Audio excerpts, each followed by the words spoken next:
تو اس وقت حماس نے جو حملہ کیا تھا، بس 5 منٹ، اس وقت اسرائیل نے جو حملہ کیا ہے، حماس نے جو حملہ کیا تھا، ہمارے یہاں کے پاس بعض لوگ تبصرہ نگار یہ سوال بار بار کرتے رہے کہ غزہ ایک قرآن کے لیے کیا کر رہے ہیں، اسلام کے لیے، پھر خود ہی کہہ رہے کہ شیعہ مذہب کے لیے کر رہے. تو بھائی جو سعودی عرب پہ بھی تو یہ الزام ہے نا کہ وہ بھی تو وہابی ازم کے فروغ کے لیے جو کچھ اسلام کے اشاعت اور اس کے انہوں نے مسجدوں کو مثالیں دی افریقہ میں. وہ گفتگو سناتا ہوں، وہ بہت خالص شیعہ عالم، انہوں نے بھی اس کو مسلکی تناظر یا اپنے کچھ احادیث اور روایت کے تناظر میں دیا ہے.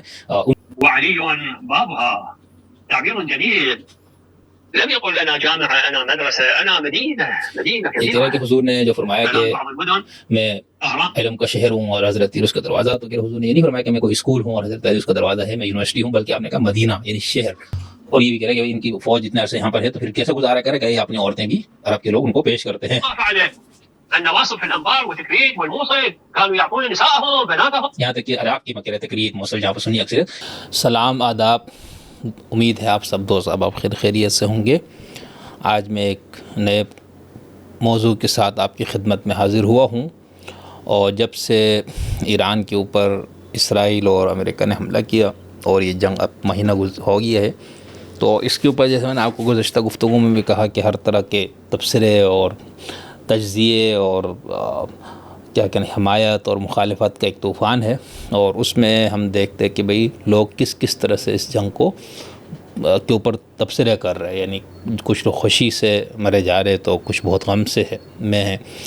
تو جیسے میں نے آپ کو پہلے بھی کہا کہ ہر شخص اپنے ورلڈ ویو کے حساب سے یا جو اس کے بعد دستیاب معلومات ہیں سابقہ، ٹھیک ہے، اس کی بنیاد پہ اس پہ تبصرے کر رہے ہیں. تو میں نے پھر یہ سوچا کہ آج سے ایک آپ کو خالص مسلکی تبصرے بھی دکھا دے. بھئی مطلب یہ ہے کہ جیسے ہی اس طرح کا کوئی حادثہ ہوتا ہے تو ہمارے ہاں جو ایک فرقہ پرستی یا فرقہ وارانہ جو ہمارے جراثیم ہے وہ کس طرح سے سامنے آتے ہیں، اور ہم کس طرح سے ان چیزوں کو بجائے اس کے کہ ابھی موجود جنگ جو ہے وہ کس بنیاد پہ ہے اور یہاں پر زیادتی کس نے کی، اور اس زیادتی آپ کو اگر لگتا ہے کہ زیادتی ہوئی ہے مثال ایران کے اوپر تو اس کے اسباب آپ بیان فرمائیں گے.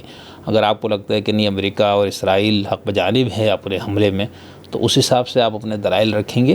تو اس کے اندر پھر یہ نہیں آئے گا کہ بھئی یہ چونکہ یہ ملک کا جو سرکاری مذہب تھا وہ یہ تھا اور فلانا. تو اس کا مطلب یہ ہوا کہ ہمارے ہاں پھر تنقید یا تعریف یا کسی کی حمایت اور مخالفت کی ایک وجہ خالص مسلک بن جاتا ہے. اور اس میں بھی یہ دو مسلکوں کی تو چلو جنگ ہو مثال کے طور پر، یعنی اسرائیل جو ہے وہ اگر سنی کوئی ریاست ہو اور سنیوں سے بھی وہابی ہو یا کوئی اور مسلک کا، تو پھر آپ کا بنتا ہے کہ بھئی ٹھیک ہے ہم تو اس کی حمایت کریں گے. یا مثال کے طور پر اگر آپ کا لگتا ہے کہ نہیں آپ شیعہ ہیں اور آپ کو یہ لگتا ہے کہ میں نے صرف مسلک کی بنیاد پہ حمایت اور مخالفت کرنی ہے، تو پھر آپ کو ہر صورت ایران کی ہی حمایت کرنی ہوگی. یا جہاں پر بھی کسی شیعہ اسٹیٹ پہ کسی دوسری اسٹیٹ کا حملہ، اس میں آپ پھر یہ نہیں دیکھیں گے کہ غلط اور صحیح کیا ہے. یعنی آپ کے لیے غلط اور صحیح کا پیمانہ آپ کا اپنا مسلک، اور پھر اسی مسلک کو بنیاد بنا کر آپ یہ دیکھیں گے کہ بھئی میرا مسلک یا میرے مسلک کے علماء یا میرے مسلک والے جو کچھ کہہ رہے ہیں کر رہے وہ ٹھیک ہے، اور جو میرے مسلک کے مخالفین ہیں وہ غلط ہے. اسی طرح دوسرا نقطہ نظر، تو اس میں پھر ہم نے یہ دیکھا کہ کچھ لوگوں نے اس کو بالکل یعنی ایک جشن کا سا ماحول بنا دیا. اور وہ بہت سے ایسے لوگ جن کو ہم یہ کہیں گے کہ ان ایسے لوگوں کا تعلق جن کا سنیوں سے ہے، یعنی انہوں نے اس کو خالص اپنے فرقہ وارانہ جو بڑھاس یا ایک غصہ یا ایک ناراضگی ہے دوسرے فرقے پہ، اس کے لیے ان کو یہ لگا کہ بھئی یہ ظالم تھا اور اس ظالم کو ایک ظالم نے مارا ہے تو ہم اس پہ کیوں کر ان کے ساتھ ہمدردی جتائیں. لیکن جمہور سنی جو عوام ہے، خاص طور پر اگر ہم ہندوستان پاکستان وغیرہ میں دیکھیں تو ان کے ہاں ایسی تفریق نظر نہیں آتی. وہ زیادہ تر یہی کہہ رہے کہ بھئی یعنی ان کی حمایت یا ان کا ایران کے ساتھ دینے سے مراد یہی اخلاقی یا گفتگو میں یا پوسٹیں لکھ کر یا جو بھی آج دستیاب وسائل ہے جس کے ذریعے آپ اپنی حمایت کا یا اپنی رائے کا اظہار فرماتے ہیں، تو ان لوگوں نے اس کو نہیں دیکھا کہ بھئی یہ کوئی شیعہ اسٹیٹ پہ حملہ ہو، انہوں نے کہا ایک مسلمان اسٹیٹ پہ حملہ ہو۔ تو یہاں پر پھر مسئلہ یہی آتا ہے کہ آپ کے لیے حق اور باطل کا معیار یہ ہو گیا کہ اگر مسلمان اسٹیٹ پہ حملہ ہو تو آپ نے مسلمان کے ساتھ کھڑا ہونا، یہ قطع نظر اس کے کہ اس اسٹیٹ کے اپنے اعمال یا اس کے وہ کیا تھے۔ اسی طرح اگر آپ یعنی یہ میں صرف سمجھانے کے لیے کہہ رہا ہوں، تو اس میں ہم نے دیکھا کہ اس میں شیعہ سنی کی تفریق ختم ہو گئی، یہاں پر سب نے مل کر، سنیوں نے بھی اور شیعوں میں بھی ایک چھوٹا سا گروہ ہے جن کا یہ خیال ہے کہ ولایت فقیہ کا خاتمہ ہو رہا ہے، تو ہمیں تو خوش ہونا چاہیے۔ اس پہ آپ کو تحریریں، لوگوں کی ویڈیوز دیکھی ہوں گی، خاص طور پر اگر آپ نے لیاری صاحب کی گزشتہ ایک دو سوالات کی میں نے ان کی چیزیں دیکھی کلپس، تو اس کے اندر وہ یہی کہہ رہے ہیں، ٹھیک ہے، یعنی ایرانی عوام کے ہم ساتھ ہے لیکن وہاں کا جو نظام تھا اس کے ساتھ نہیں ہے۔ اسی طرح اور بھی دنیا لبنان کے ایک دو اسکالرز ہیں جن کا میں نے شیئر کیا ہوا ہے، اسی طرح اور بھی کچھ مقامات پر ایسے لوگ ہیں جو شیعہ ہونے کے باوجود ان کا یہ کہنا ہے کہ ہم تو اس جنگ کو اس لیے رد کرتے ہیں کیونکہ اس کے عوام کے ساتھ ہماری ہمدردی ہے، ایران بطور ملک ہم اس کی حمایت کرتے ہیں لیکن اس کے نظام کی نہیں کرتے، تو وہ یوں فرق رکھتے ہیں، خود شیعوں میں بتا رہا ہوں۔ تو سنیوں کے یہاں پھر یہ فرق ہم نے بہت کم دیکھا، یعنی جو اس کی حمایت میں بھی ہے یا جو خوشی منا رہے تو وہ اس بنیاد پہ نہیں کہ وہاں کا نظام ایسا تھا اور ملک کی ہم حمایت کر رہے ہیں، اگرچہ اکا دکا آوازیں اس طرح بھی موجود ہیں، لیکن کچھ یعنی، اور یہ میں نے کہا کہ بہت کم لوگ ہیں جو اس بنیاد پہ خوش ہیں یا اس بنیاد پہ وہ سمجھ رہے ہیں کہ یہ صحیح ہو رہا ہے۔ تو میں نے پھر پہلے جیسے مفتی تقی عثمانی ہمارے یہاں پاکستان میں دیوبند کے مفتی اعظم ہیں، تو انہوں نے اس جنگ کے حوالے سے جب یہ بات شروع ہوئی تو انہوں نے ایک معقول ایک تبصرہ کیا یا گفتگو کی کہ بھائی وہ تو ایک ملک پہ حملہ ہوا نا، اب یہ تم جو شیعہ سنی اور اس طرح کے مسائل کہاں سے لے رہے ہیں۔ اس مختصر سے ایک کلپ میں آپ کو سناتا ہوں، مفتی تقی عثمانی، آپ سب نے یہ گفتگو سنی ہوگی۔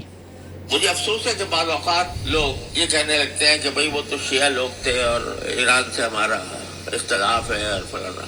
خدا کے بندو، امریکہ اور اسرائیل نے اس پر اس لیے حملہ نہیں کیا کہ وہ شیعہ تھا، وہ اس لیے حملہ کیا کہ وہ عالم اسلام کا ایک رکن تھا، اور اس کے نتیجے میں اس کو حملہ کرنے پر اکسایا خلیج کے ممالک کے اوپر، کیونکہ امریکی اڈے وہاں پر موجود تھے، تو امریکی اڈوں سے بظاہر ایران پر حملے ہوتے ہوں گے، تو اس ایران نے یہ کہا تھا کہ اگر مجھ پر حملہ ہوگا تو میں امریکی اڈوں کو نشانہ بناؤں گا، لیکن امریکی اڈے تو کیا نشانہ بنتے پتہ نہیں کس حد تک بنے، اللہ ہی جانے، لیکن اس کے نتیجے میں خلیج کے ملکوں میں شہری بن رہے ہیں، شہری سہولیات کو ختم کیا جا رہا ہے، اور اس میں جو شہری عمارتیں ہیں وہ تباہ ہو رہی ہیں۔ مقصد کیا ہے کہ کسی طرح ان کو آپس میں لڑا کر اور ہماری اپنی چودراہٹ قائم ہو جائے گا۔ ٹھیک ہے، تو یہ تقریباً 5-6 منٹ کی گفتگو ہے جس کے اندر انہوں نے شروع میں کہہ دیا نا کہ یہاں پر یہ تم کہاں سے چیزیں لے کر آتے ہو۔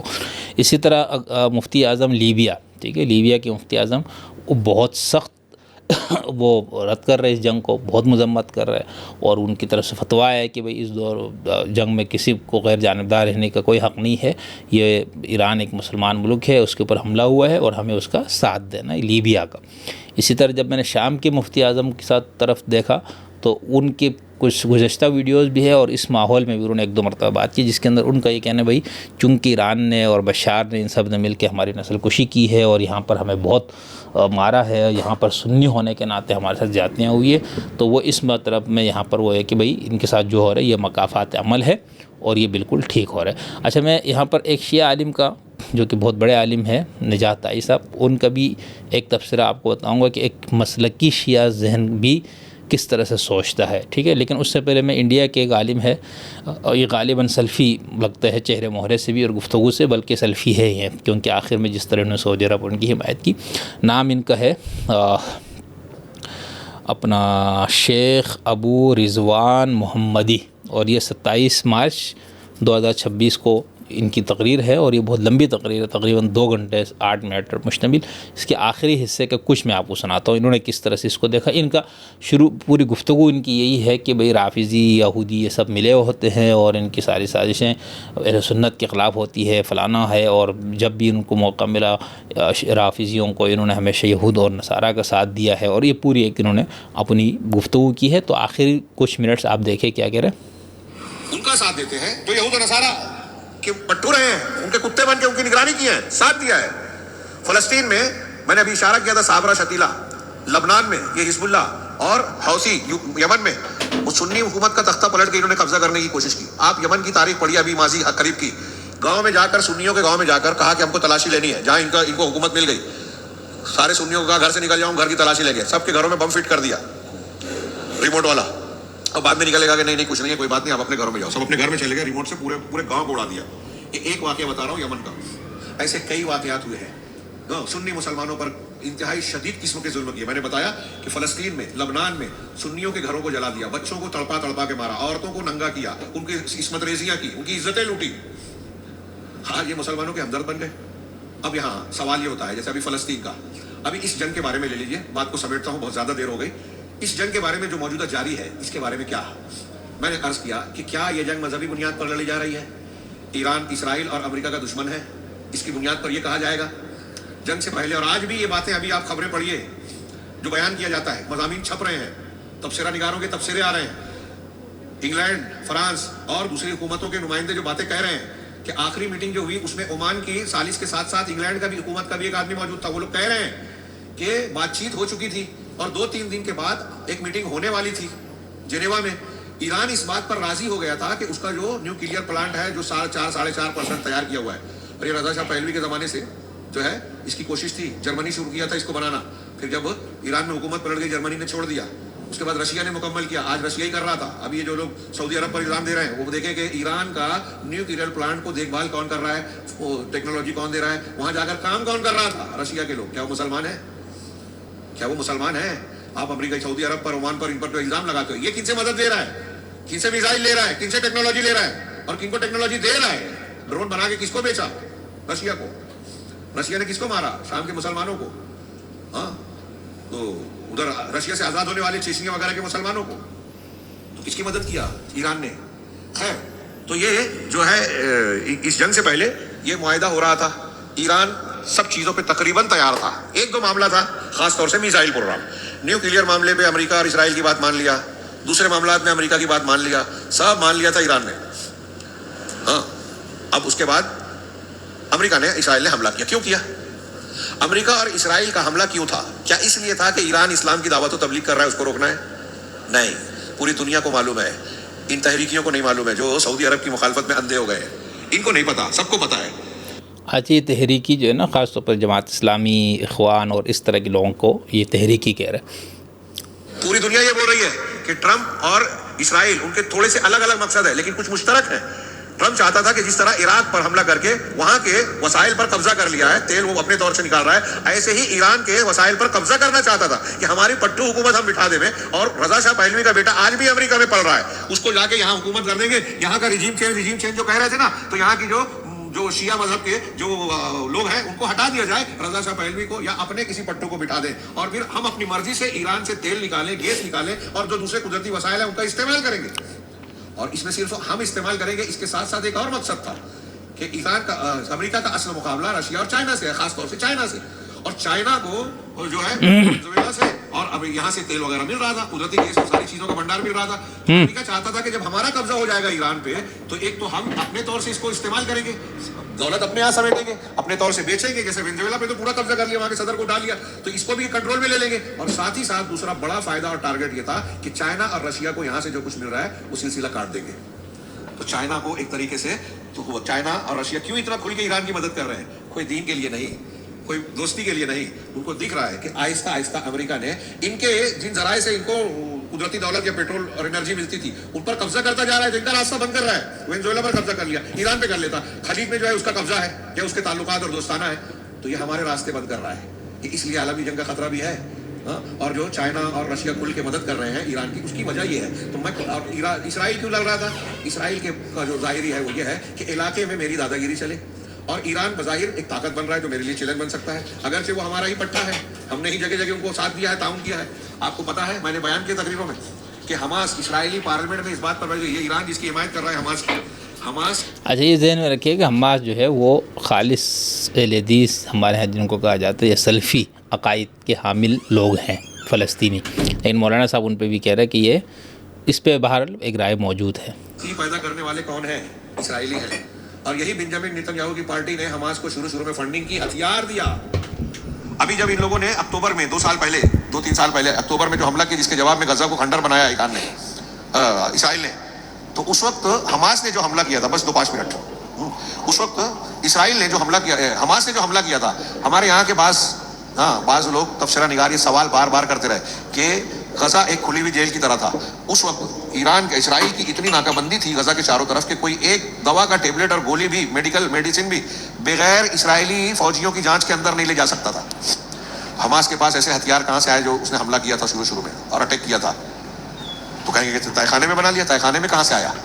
کوئی شکل نہیں تھی. بار بار لوگ سوال کر رہے تھے, اشارہ کر رہے تھے اس بات کا کہ یہودیوں نے یا اسرائیل نے ہی ان کو دیا اور اکسایا کہ آپ حملہ کرو, پلٹ کے ہم کریں گے. جن کے گھر کھنڈر بن گئے ہیں, حماس کے لیڈروں کے پاس اعلیٰ ترین گاڑیاں ہیں, ان کے بیوی بچوں کی فیملیز کوئی امریکہ میں, کوئی فرانس میں, کوئی اسرائیل میں سیٹ ہیں. اسرائیل میں ان کے خاندان رہتے ہیں حماس کے لوگوں کے. تو آج ایران جو ہے فنڈنگ کرتا ہے حماس کی, حوثیوں کی, حزب اللہ کی. ان کا ریکارڈ رہا ہے سنیوں پر ظلم کرنے کا, ہے نا, ایک طرف. دوسری طرف میں نے بتایا کہ اسرائیل بھی ان کی فنڈنگ کرتا ہے, اور یہ دونوں تینوں مل کر جو ہے سنیوں کو مارتے ہیں. شام میں, لبنان میں, یمن میں, عراق میں, ایران میں, ہر جگہ مارا گیا ہے. اسرائیل میں بھی مسلمان ہیں, آپ جانتے ہیں, کچھ مسلمان اسرائیل کے علاقوں میں بستے ہیں. اور ابھی خبریں آئی تھی کہ جو مسلم علاقے ہیں وہاں بنکر بھی نہیں ہے ٹھیک سے. یہودی لوگ حملوں سے بچنے کے لیے بنکر میں چلے جاتے زمین کے اندر, لیکن جو مسلم آبادی ہے ان کے پاس بنکر نہیں ہے. ہاں, تو وہ کھلے چھوڑ دیے گئے اور ان پر بھی حملے ہوتے ہیں. تو خیر, میں یہ عرض کر رہا تھا کہ اسرائیل کا مقصد کیا ہے؟ گریٹر اسرائیل بنانا. اس کا جو نقشہ بنا ہے گریٹر اسرائیل کا, اس میں موجودہ اسرائیل کے ساتھ ساتھ جس میں ابھی بھی اس نے اردن شام کی کئی حصوں کو قبضہ کر رکھا ہے, فلسطین پر قبضہ کرنا چاہتا ہے. جو اس کے سامنے سمندر ہے, اس سمندر اور جاتے تو ان کے ظلم و ستم کے بھی تعلق سے کچھ رکاوٹ بن جاتے. اس لیے ان لوگوں نے پوری طریقے سے یہ کہا کہ ان کو توڑ پھوڑ دیا جائے اور قبضہ کر لیا جائے تاکہ وہ قدرتی وسائل کو بھی ہم ہتھیار لیں. مختصر یہ کرنا چاہتا ہوں کہ یہ جو جنگ جاری ہے اس میں امریکہ اسرائیل کے اپنے ذاتی مقاصد تھے, پیسے کے, دولت کے, زمین پر قبضہ کرنے کے, وسائل پر قبضہ کرنے کے. ایران اس میں اسلامی بنیاد پر نہیں گیا. اب جب جنگ شروع ہو گئی ہے تو ایران کچھ بیانات ایسے دیتا ہے کہ لوگوں کو لگے کہ مسلمانوں کے لیے, لیکن جو شرطیں اس نے پیش کی ہے, ایران نے 5 شرطیں جو پیش کی ہے کہ بھائی گلف سے جو ہے اپنے سارے اڈوں کو ہٹاؤ, بیسز کو ہٹاؤ, نمبر 1, ہاں ہمارا تاوان بھرو جو خرچہ ہوا ہے وہ دو, جنگ آپ نے شروع کی. اس طرح کے جو اس نے شرائط بیان کیے ہیں ان میں کوئی ایک شرط ایسی ہے کہ غزہ کو پھر سے بسایا جائے, غزہ میں جو ظلم و ستم کیا گیا ہے اس کو جو ہے اس کا ہرجانہ دیا جائے. کوئی ایک شرط غزہ کے لیے, فلسطین کے لیے ہے. ماضی میں کبھی تھی؟ آپ نے کبھی سنا کہ اسرائیل نے, جو میں نے ابھی کہا تھا کہ ایران نے کبھی مسلمانوں کی مدد کے لیے کوئی دست تعاون بڑھایا ہو؟ مسلمانوں کے ساتھ کہیں ظلم کیا گیا تو اس نے پناہ گزین کے طور پر جو ہے اپنی زمین پر جگہ دی ہو؟ قرآن کی تعلیم پھیلانے کے لیے کوئی پروگرام بنایا ہو؟ مسلمان مبلغین کے لیے, مسلمانوں کو تعلیم و تربیت کے لیے, ہاں شیعوں کے لیے کرتا ہے. حوثیوں کو ٹریننگ دیا, سعودی عرب پر کیسے قبضہ کرنا ہے, میزائل مارنا ہے. سعودی عرب پہ حرم پہ مارا بھی تھا لیکن وہ راستے میں مار دیا تو کہا کہ ہم نے جدہ پہ مارا تھا. یہ خبر نہیں بنتا. ہاں, حرم پہ مارا تھا اس نے, پرانی خبر ہو گئی حوثیوں نے, اور پورے اعلان کی ٹریننگ ہے. ان کے لیے تو شرط رکھی ہے کہ یہ جو ہمارے ساتھی ہیں حوثی, حزب اللہ اور حماس, ان سے بھی کوئی جنگ نہیں رہے, آپ مانیتا دے دو امریکہ سے جو شرط رکھی ہے. لیکن فلسطینیوں کے لیے کوئی شرط نہیں ہے. غور کیجیے, کیا یہ دینی جنگ ہے, اسلام کی جنگ ہے؟ آپ کس بنیاد پر ان کا ساتھ دیتے ہیں؟ صرف سعودی عرب سے نفرت. سعودی عرب سے نفرت کیوں ہے؟ وہ قرآن و حدیث کو مانتے ہیں, سعودی عرب کا ٹھیک ہے. تو یہ بہت لمبی بات میں نے کہا, جیسے آخری کچھ چیزیں میں نے آپ کو سنا, اس کا دیا آپ سعودی عرب کے فضائل یا اس کی دینی خدمات کا ذکر. اس میں جو انہوں نے ایک آخر میں بھی بات کی نا کہ ایران قرآن کے لیے کیا کر رہے ہے, اسلام کے لیے, پھر خود ہی کہہ رہے کہ شیعہ مذہب کے لیے کہہ رہے. تو بھائی جو سعودی عرب پہ بھی تو یہ الزام ہے نا کہ وہ بھی تو وہابی ازم کے فروغ کے لیے جو کچھ اسلام کے اشاعت, اور اس کی انہوں نے مسجدوں کی مثالیں دی افریقہ میں, امریکہ میں, لندن وغیرہ میں, سب جگہوں پر اسلامی مراکز وغیرہ. تو بہرحال خیر, تو یہ میں آپ کو چاہ رہا تھا کہ صرف مسلکی خول میں ہم نے جب ہم بن ہو کے چیزوں کو دیکھتے تو کس طرح, اور یہ پھر آخر میں انہوں نے یہ کہا کہ بھائی فلانا یہ وہ, لیکن کہیں پر اگر کوئی بندہ بے گناہ مارا جا رہا ہے یعنی اس حملے کے نتیجے میں, تو ہم اس کے ہمدردی ہماری اس بے گناہ مارے جانے والے بندے کے ساتھ. لیکن مجموعی طور پر انہوں نے بھی اس پورے جنگ کو, ٹھیک ہے اس میں اگر آپ اسباب بیان کر رہے ہیں کہ پروکسیز کی وجہ سے وہاں پر مسائل ہو رہے تھے فلانا ڈمکانا, وہ ایک آپ کا تجزیاتی وہ ہے, لیکن اس میں بار بار آپ یہ کہہ رہے ہیں جیسے اسرائیل, امریکہ اور حماس, حزب اللہ, حوثی, یہ سب مل کے مسلمانوں کو, اور خاص طور پر جب مسلمان کہہ رہے تو یہ اہل سنت کی طرف اشارہ کرے کہ ان سب کا مقصد سنیوں کو ماننا تھا. تو یہ تو ہو گیا ایک اہل حدیث نقطہ نظر انڈیا سے تعلق رکھنے والے ایک مولانا. اچھا, میں ایک اور آپ کو گفتگو سناتا ہوں, وہ بہت خالص شیعہ عالم, انہوں نے بھی اس کو مسلکی تناظر یا اپنے کچھ احادیث اور روایت کے تناظر میں دیا ہے. ان کی گفتگو میں آپ کو سناتا ہوں. علامہ نجاح الطائی صاحب ہیں، اور میں ان کی کتابوں کی تلاش میں کافی عرصے سے ہوں، مل نہیں رہی ہے PDF وغیرہ میں، لیکن بہت ان کا کام لگتا ہے جس طرح انہوں نے اپنے لائبریری میں اپنے پیچھے اپنی ساری کتابیں لگائی ہوئی ہے۔ موسوعۃ العلویہ ہے، مفسر نجاح الطائی ہے، تفسیر اہل البیت ہے، موسوعۃ الامام مہدی، اور اس طرح سے، اور ہاں الامامۃ الاثنی عشر ہے۔ تو یہ بڑی بڑی جلدوں میں کتابیں، اور ان کا بہت کام ہے۔ تو انہوں نے بھی اس کے اوپر ایک تبصرہ فرمایا ہے عربی زبان میں گفتگو میں، اس کی کچھ چیزیں آپ کے سامنے رکھتا ہوں۔ تو نجاح طائی صاحب کی گفتگو میں چلاتا ہوں، تھوڑی سی 10-12 منٹ کی گفتگو ہے، اس میں سے کچھ چیزیں شروع میں انہوں نے وہ حدیث پیش کی مدینہ العلم والی، پھر اس پہ تھوڑی سی بات کی، لیکن گفتگو دلچسپ ہے، میں نے کہا اس لیے میں آپ کو، اگر آپ کو دلچسپ لگے تو سن لیجئے، نہیں تو چھوڑ دیں۔ أنا مدينة العلم وعلي بابها. تعبير جميل. لم يقل أنا جامعة، أنا مدرسة، أنا مدينة یہ كبيرة. کہہ رہا ہے کہ حضور نے جو فرمایا کہ الآن بعض المدن میں أهرام علم کا شہر ہوں اور حضرت علی اس کا دروازہ، تو کہ حضور نے یہ نہیں فرمایا کہ میں کوئی اسکول ہوں اور حضرت علی اس کا دروازہ ہے، میں یونیورسٹی ہوں، بلکہ آپ نے کہا مدینہ یعنی شہر۔ تو یہ کہ یہ بہت خوبصورت تعبیر ہے، شہر قرار دینا، تشبیہ شہر سے دینا۔ فيها 15 مليون إنسان. کہتا اب جیسے وزرت شنغهاي. آج کل بڑے بڑے شہر ہیں، جیسے وہ کہ تہران ہے، اس میں لاکھوں کی آبادی ہے، تو مطلب کہ اس دور میں آپ نے یہ فرمایا تو شہر بولا تو وہ بہت بڑی آبادی ہو جاتی ہے اس میں۔ فيها أكثر من 22 مليون إنسان. مدن. أنا مدينة العلم وعلي بابها. العلم عند من؟ عند النبي، عند آل محمد. هذه العائلة العظيمة حيث قال النبي لا يقاس بآل محمد أحد، لا يقاس. وجاءوا ألصقوا. علم کس کے پاس ہے؟ کہتے علم جو ہے وہ محمد اور آل محمد کے پاس ہے، اور یہی حقیقی علم کے مرکز ہیں، مخزن ہیں۔ الأعراب مثل هؤلاء الأعراب في الخليج، ألصقوا الأعراب أبا بكر وعمر وابن الجعراح وصهيب الرومي، وهؤلاء خريجي مؤسسة. کہتے یہ تو اصل جو مدینہ العلم یعنی حضور اور ان کے آل، کہتے پھر باقی بعد میں لوگ گھسے اس کے اندر اور شامل ہوئے، اور مطلب وہ تھوڑا سا منفی انداز میں کہ یہ لوگ، اور اس طرح سے عربی بدو اور غیر اہل بیت کے لوگ آ گئے، اس کے اندر شامل ہوئے اس علم کے شہر کے اندر۔ ابن جدعان للدعارة، اقرأوا كتب ابن الكلبي، اقرأوا كتاب كتب المثالب، اقرأوا ما قاله البخاري ومسلم وابن حجر، راجعوا كتابي في هذا المجال. صاحب الغار ليس نعم هذا صاحب الغار، الفصل الأول فيه حول.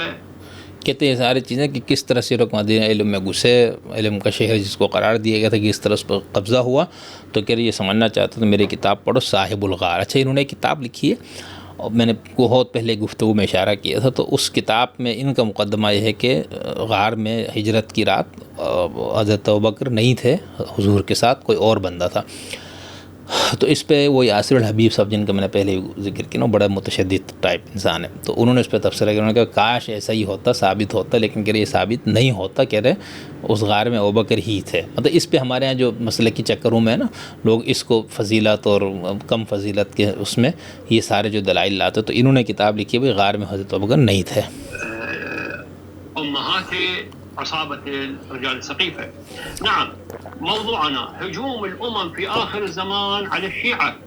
اچھا اب یہ کہہ رہے یہ ذرا گفتگو ہو گئی، کہہ رہے میں اب اصل موضوع، اچھا اصل موضوع انہوں نے کیا رکھا ہے، ہیڈنگ ہے ہجوم الامم علی الشیعۃ فی آخر الزمان من المنتصر، کہ آخری زمانے میں تمام قبائل، قوموں اور امتوں کا شیعوں پر حملہ آور ہونا، یہ ٹاپک ہے، ٹھیک ہے۔ اب ایران پہ حملہ آور یہ سارا کچھ اس پس منظر میں انہوں نے گفتگو کی کہ ہجوم الامم علی الشیعہ، امتوں کا شیعوں پر حملہ کرنا، پھر کہ آخری کامیابی کس کی ہوگی۔ اب یہ گفتگو شروع فرما رہے، ذرا سنیے۔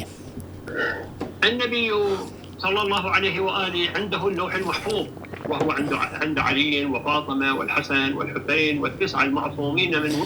اب یہ ایک حدیث پیش کرنا جا رہا ہے، لیکن اس سے پہلے فرما رہا ہے کہ جو حضور ہے ان کے پاس علم کا سورس کیا تھا، کہ تو لوح محفوظ ان کے پاس تھا، پھر وہی لوح محفوظ باقی ائمہ کے پاس بھی موجود ہے، یعنی جو مستقبل کے حوالے سے پیش گوئیاں یا اس کے حوالے سے جو روایتیں موجود ہیں، تو وہ کہہ رہے وہ اس قدر اہم ہے کیونکہ ان سب ہستیوں کا کو براہ راست لوح محفوظ تک ان کی رسائی، بلکہ لوح محفوظ ہی ان کے پاس ہے۔ الدل حسين صلوات الله وسلامه عليهم. فهؤلاء يقرؤون في اللوح المحفوظ ماذا سوف يحدث. کہہ رہے یہ ہستیاں حضور اور پھر باقی ائمہ وغیرہ کہتے یہ پھر لوح محفوظ کو سامنے رکھتے اس کو پڑھتے ہیں اور پھر مستقبل میں آنے والی باتیں یہ لوگ بتاتے ہیں۔ كم عمر دولة بني أمية بيد من تسقط. كم عمر مروان بن الحكم. کہ مثال کے طور پہ کہہ رہے کہ کیا پیش گوئیاں کہ بنو امیہ کی حکومت کتنے عرصے رہے گی اور مروان کا کتنا ٹائم حاکم رہے گا اور یہ اس طرح کی چیزیں۔ كم عمر معاوية. معاویہ کی عمر کیا ہوگی، عمر المتوكل من يقتل متوکل کی عمر کیا ہوگی، المتوكل وهكذا. کہ اس طرح کی عندهم هذا العلم الإلهي. معصوم ہستیوں اور حضور ان کے پاس یہ والا علم موجود ہے، اور ذریعہ کیا ہے؟ لوح محفوظ۔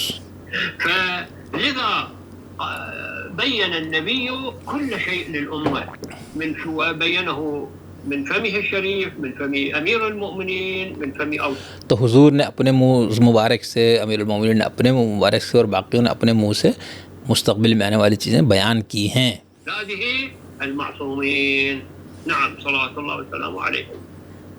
واحدة من هذه الأحاديث في علوم الغيب.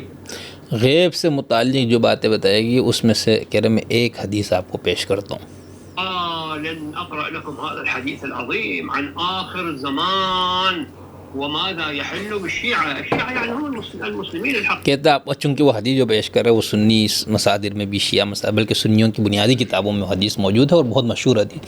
اب وہ فرما رہا ہے کہ اس حدیث میں حضور نے فرمایا کہ امت کے ساتھ کیا ہوگا، پھر وہ کہہ رہے یعنی امت سے مراد کیا، کہہ رہے شیعہ، مطلب شیعوں کے ساتھ کیا ہوگا یہ بتایا گیا، مسلمانوں کے ساتھ آخری زمانے میں کیا ہوگا بتانے کا مطلب مسلمانوں کے ساتھ۔ میں نے اس سے پہلے آپ کو وہ مفتی اعظم شام کا حوالہ دیا، پھر میں نے وہ حدیث مولوی کی تقریر آپ کو اسی لیے سنائی تھی کہ دیکھیں کس طرح یہ چیزیں اس طرح سے لوگ دیکھتے ہیں۔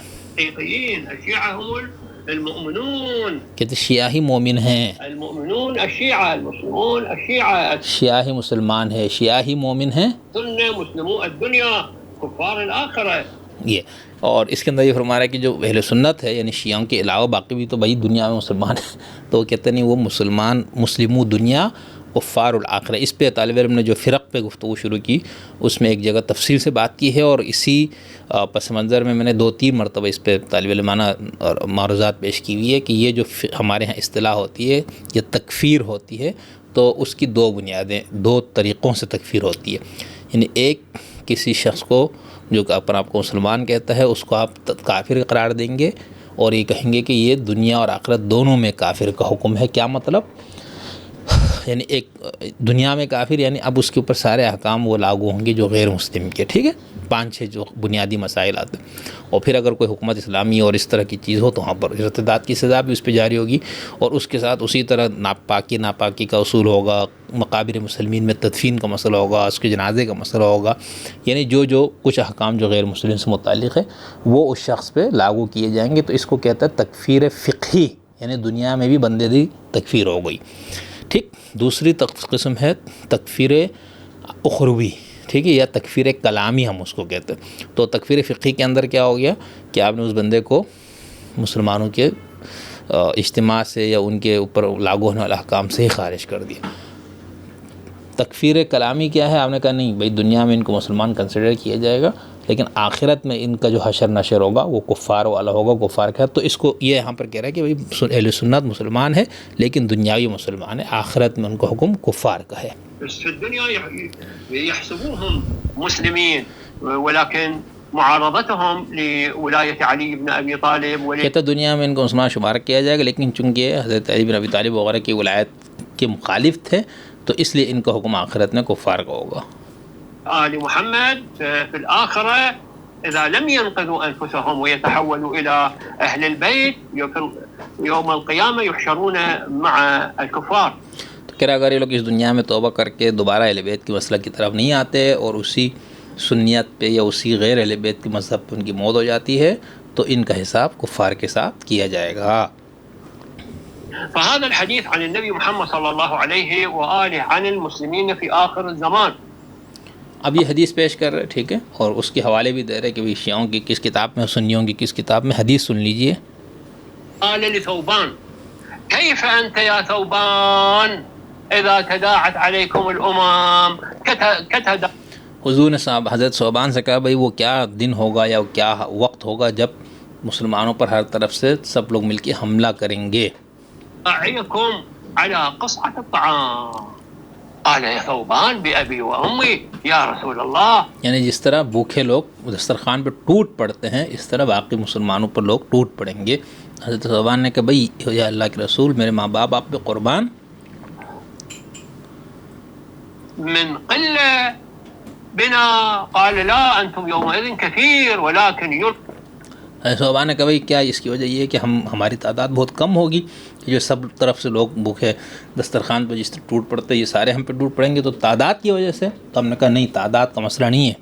في قلوبكم الوهن. نہیں تو حضور نے فرمایا نہیں تمہارے دلوں میں وہن پیدا ہوگا. وہن کیا ہے؟ قالوا وما الوهن يا رسول الله؟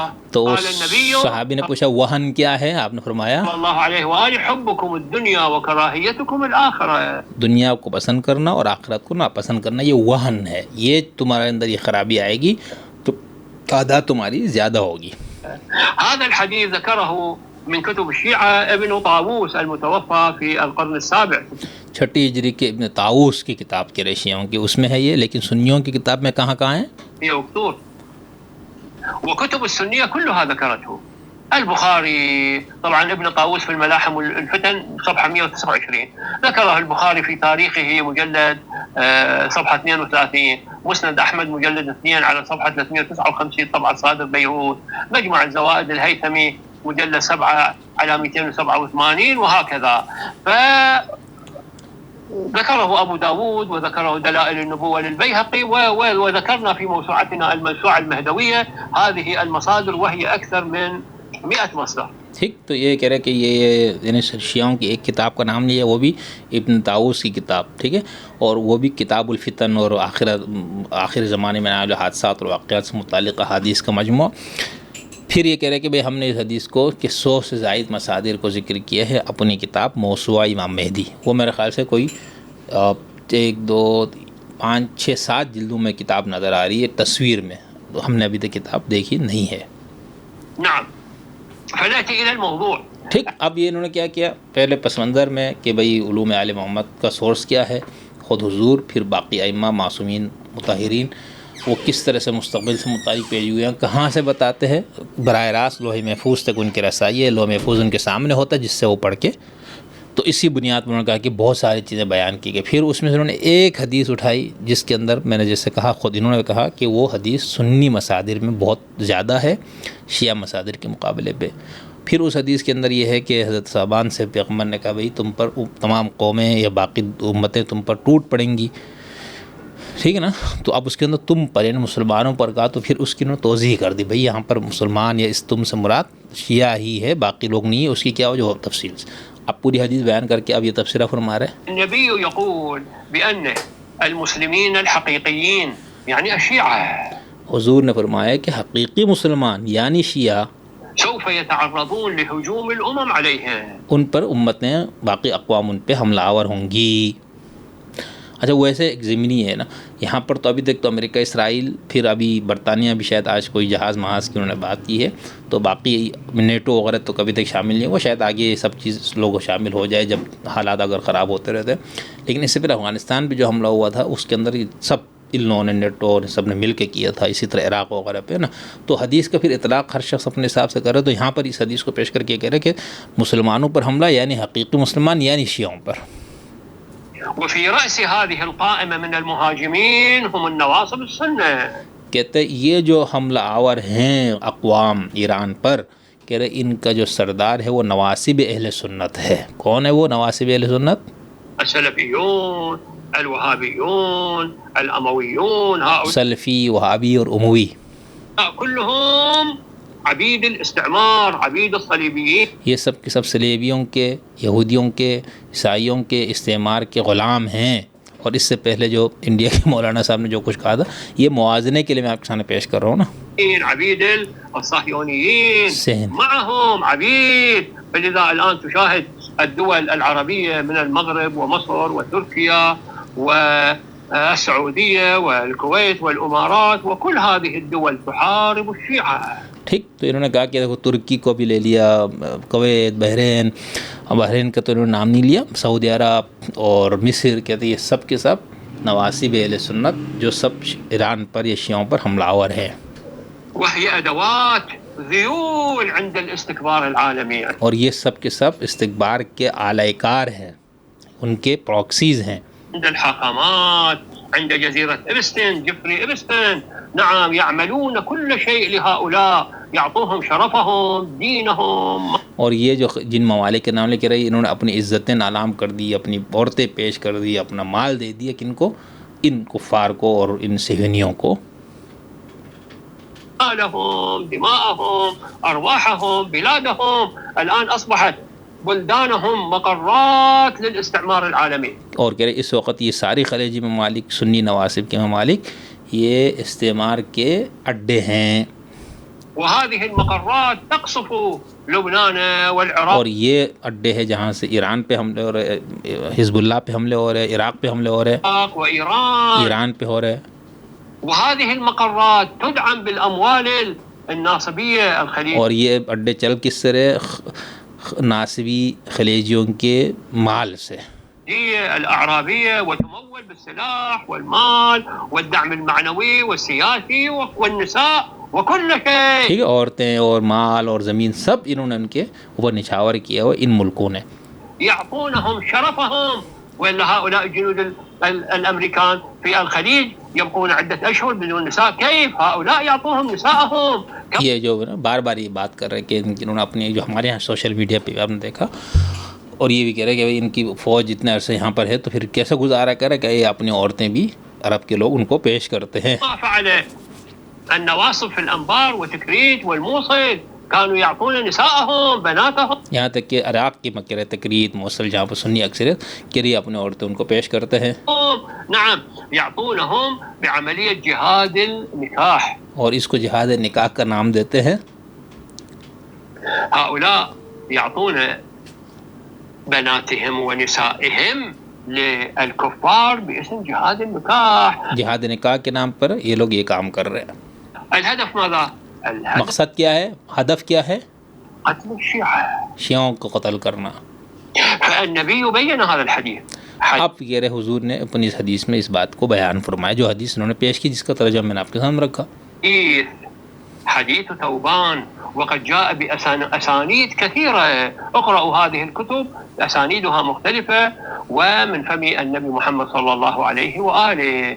وهذا الحديث يوجد مثله نعم في كتب التوراة والإنجيل وما قاله موسى وعيسى. فلذلك اليهود تكرر هذا الحديث وتنشره في. کہہ رہے یہی حدیث تورات، انجیل اور حضرت موسیٰ اور انبیاء کے صحیفوں میں بھی ہم دیکھیں گے تو یہی بات کہی گئی ہے.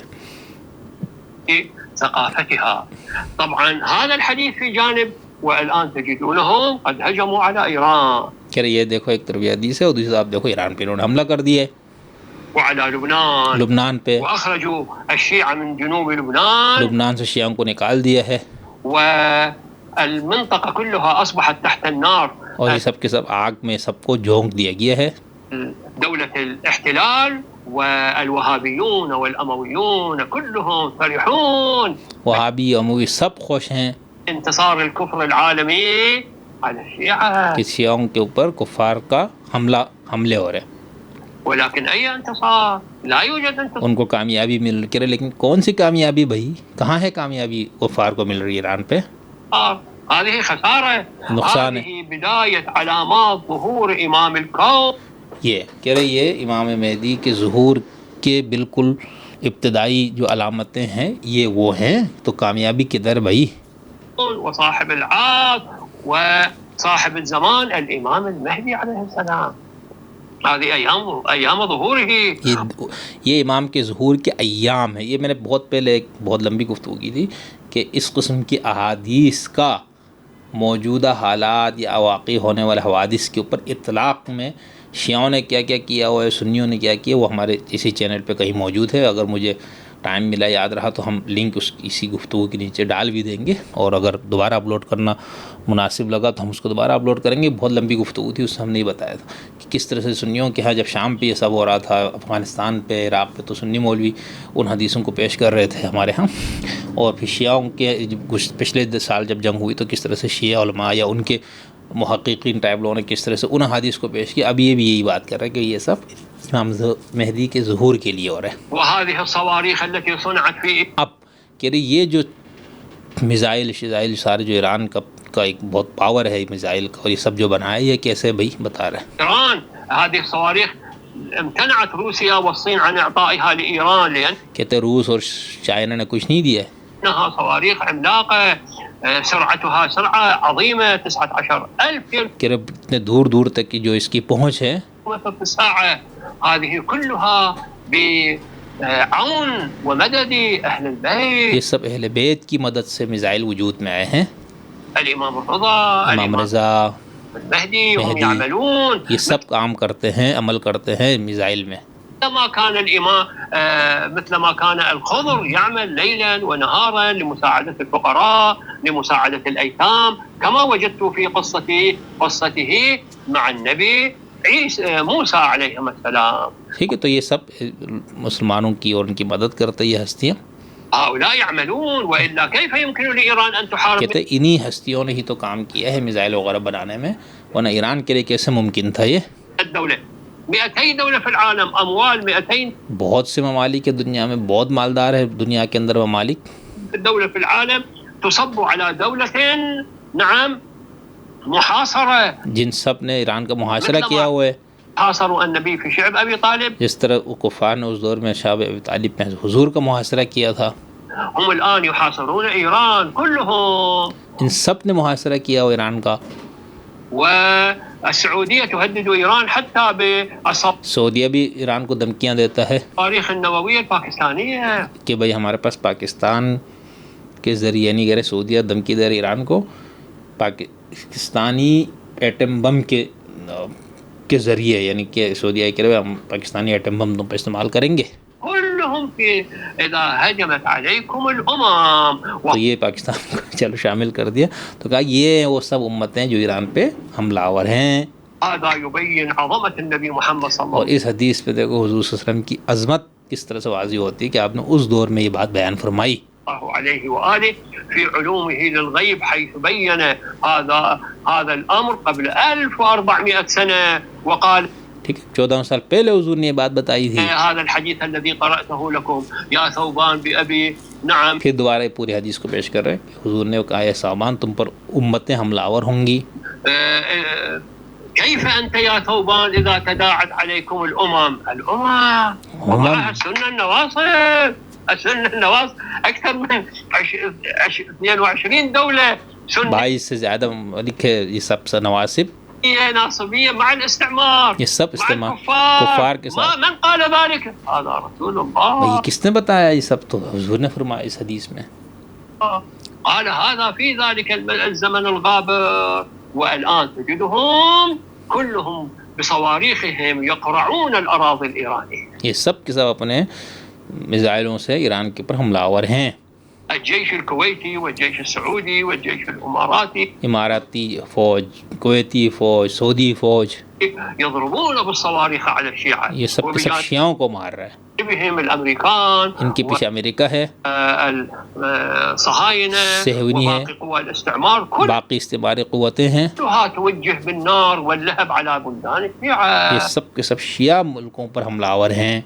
وهذا ما قاله النبي یہ الأعظم. حضور نے پہلے بتایا۔ وقال النبي في الأحاديث الأخرى بأن النصر سوف يكون للشيعة. اور دوسری حدیث میں حضور نے فرمایا کہ جو آخری کامیابی ہوگی وہ شیعوں کو ہوگی۔ والسلام عليكم ورحمة الله وبركاته. والسلام۔ ٹھیک ہے، یہ ابو رضوان صاحب جن کا میں نے سنایا وہ بھی اسی پہلو سے کہ کس طرح سے خالص انہوں نے پھر بھی یعنی کوئی حدیث کو اس طرح کی پیش نہیں کی۔ پیچھے انہوں نے بات کی ہوئی تھی کہ ہمارے سلف نے کہا ہے کہ روافض جو ہے وہ یہود کے کتے ہیں، فلانا علم کا نا، وہ چونکہ بہت لمبی تقریر میں نے وہ پیش نہیں کی، میں نے کہا ویسے ہی آپ اس پہ بور ہو جائیں گے، یار کیا سنا رہے۔ وہ اس کا سنانے کا مقصد کیا ہے وہ آپ کو خود پتہ ہے کہ جب آپ اس طرح سے چیزوں کو دیکھتے ہیں تو پھر کیسے کیسے آپ چیزیں جوڑتے ہیں اور پھر آپ کس طرح سے اپنی ہمدردی یا اپنی نفرت اور دشمنی کو کس طرح سے اس میں ڈال دیتے ہیں. ٹھیک ہے، خالص کسی نظریہ مسلک کے خون میں بن ہو کے جب دیکھنا ہو. بس یہ میں نے کہا کہ آج تھوڑا سا آپ کو یہ چیز بھی دکھاؤں کہ بھئی خالص مسلک کی ذہن کس طرح سے جنگوں کو دیکھتا ہے. پھر ملتے ہیں انشاءاللہ دوبارہ آپ سے. السلام علیکم.